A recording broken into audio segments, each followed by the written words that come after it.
Dave Berry and Adam Gorney looking back at potential first round picks in the 2023 NFL draft and talking about a guy who would definitely not be a potential first round pick. Quarterback Bryce Young. He was a fun one to follow, being that we were on him so early and proximity wise to you and I, Gorney, we got to see him plenty of times over the years at games and camps, and he showed out at all of them. So what do you remember about him as a prospect that really stood out?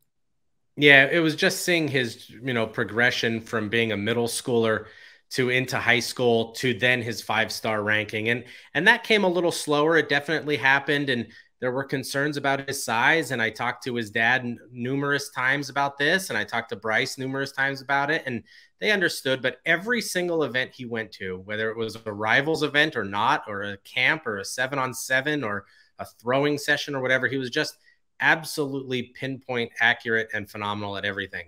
And then you saw him in games. And I remember seeing Mater Dei play St. Francis from Baltimore. They came out, they had Chris Braswell on the line. They had some, big time linebackers, Jordan Tolles in the secondary, and Bryce Young and Mater Dei just absolutely torched them.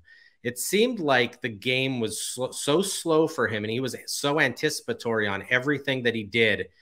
It was just incredible to see. Now, you take that from high school and translate it to college, and especially at Alabama, that was what really put him over the edge as such an elite player and as a potential #1 pick. He did exactly what he did in high school at the highest level of the college game. And so now this discussion that, oh, maybe GMs are concerned about his height, maybe this, maybe that. He has torched everybody in his entire career. If they're smart, they'll take him #1 overall because he is a generational talent. And you just do not get the anticipation and the preparation that you get from Bryce Young from anybody else.